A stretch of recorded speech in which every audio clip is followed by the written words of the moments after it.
Mike, what was your reaction when you heard the news on Saturday morning? I mean, you just kind of shock and disbelief that something like that can happen to a player that young, a person that young, forgetting a player. And then, quite honestly, Mike, it makes me think back. I mean, the team I was on in Philadelphia, this was before free agency, so we were around together for a while, and we weren't just teammates, we were really good friends. And one of my best friends was Jerome Brown. And it was in June of an off season where Jerome got in a car accident and his 12-year-old nephew was in the car and they both died. He's 27 years old. And it's a guy, and I know that not only played on the D line with me and Jerome and Mike Pitts, Clyde Simmons, and Reggie White.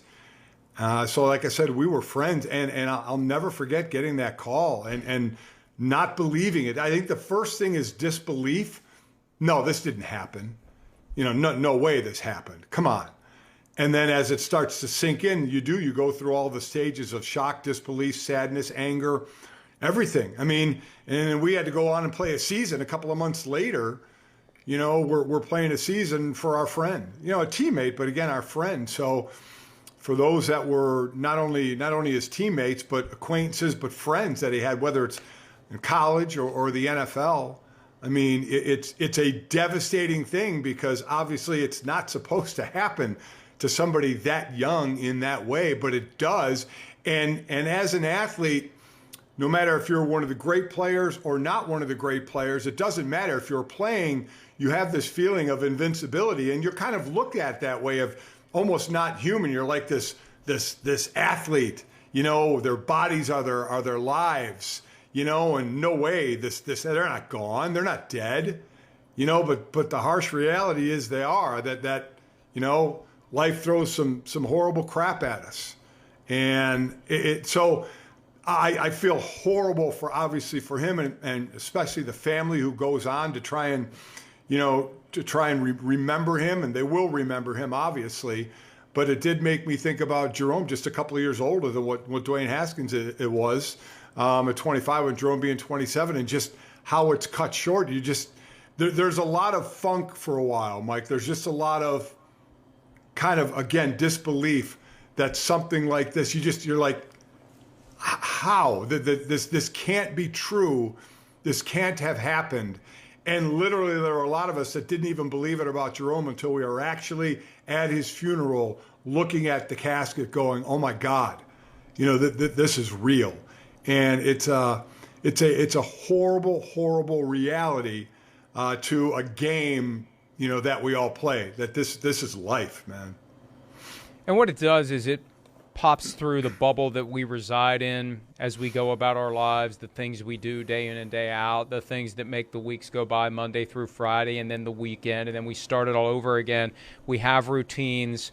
We have our radius of activities, the things we do that get us through our time, through the weeks, months, and years. And something like this comes and throws everything off kilter and forces you to deal with issues that ideally you would only deal with people who are extremely elderly who have lived their lives, not somebody who has even yet to turn 25. May 3rd is when he would have turned 25. And it was a weird weekend for me, Mike, because Saturday was a rare occasion where I had access to my son, who's older than Dwayne Haskins, all day long. We drove to Ohio to see our new family member, and it was a very family-heavy day. And it was just a reminder to me constantly of what Dwayne Haskins' family must be experiencing. I can't imagine the hurt, the grief, the despair that his parents will be feeling for the rest of their lives. I don't know how that ever goes away. Knowing that he's younger than my own son, knowing and trying to understand what they've got to be dealing with, I can't understand where they would even begin to find solace or even begin the process of feeling better about it. Where's the silver lining? There is no silver lining. It's a storm cloud that will hover over you the rest of your life. And that goes along with his wife and his friends and his teammates. Chase Claypool was very emotional. He had, I thought, the most poignant tweet of the weekend, very simple, very powerful, about Dwayne Haskins and what he meant to him. And there it is there. I spent your final moments with you, and I can't help but think about how selfless you were in those moments. All you cared about was making sure that everyone around you was okay, and I can't thank you enough for that. You are what I strive to be. And a lot of healing that needs to be done. And, time does make it better, but it just fundamentally changes you. When it's someone that close to you, your life is never quite the same again. I've experienced it with my parents. When they passed in the 90s, it's a fundamental change to your existence. You don't realize it until you go through it, and I can only imagine, and I never want to experience what it's like to have to continue without one of your children. So I see that's what I can't imagine. Listen, I sit there and talk from it, whether it's Dwayne or whether it was like with Jerome, how people within that football world talk at it. We have each other. We had teammates. We had friends within the league to share with each other, and I'm sure Dwayne does as well with the friends he has in the league, whether, again, college or in the NFL. They can commiserate with one another. But, man, I could not fathom losing a child. So for his parents or even aunts, even uncles, you're never supposed to see that happen. Kids, niece, your son, daughter, nieces, nephew, go before you. It's just that is just so hard to wrap your head around, and so I don't know how that feels, and that's who I feel the most for is for the parents. Just how you and I'm sure they'll go on. Again, how everybody does it is up to them. And how long it takes them. If you never get over it, I don't know how you could. I can't even think of the words to say in my thoughts to them in losing a child. That's the part, and just as you stated, United, being fathers, being parents, it's numbing to me, absolutely numbing to me. I remember vividly the year that that Jerome Brown passed, that tribute that the Eagles came up with for that season. Every once in a while I'll see video or a picture of the wing with the thin black stripe on each side. It's so powerful. And I think you guys did that all season long.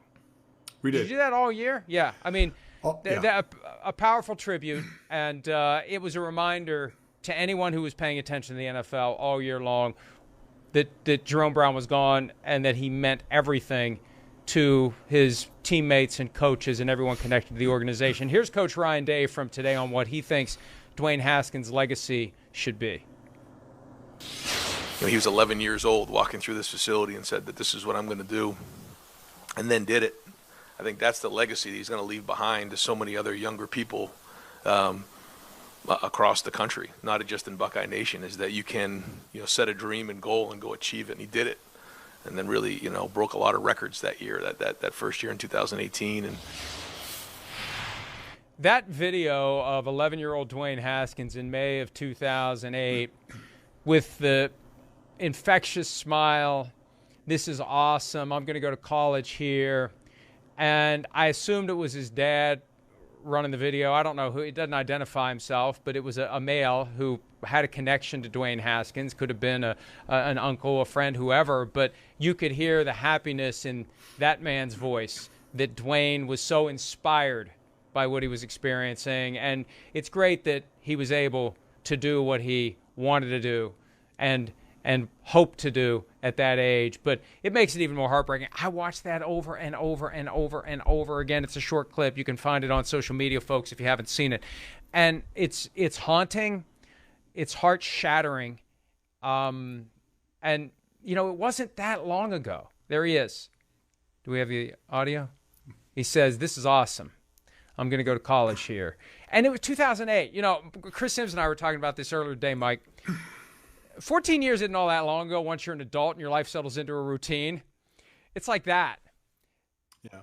But to think, he's an 11-year-old boy and so full of aspiration and an unlimited future, and to have it cut short just a couple of weeks short of turning 25, it's hard. It's hard to process, and it makes you just take a step back and question the fairness of a lot of things that go on. And I know life's not fair. I don't want to get into trite cliche. Yeah.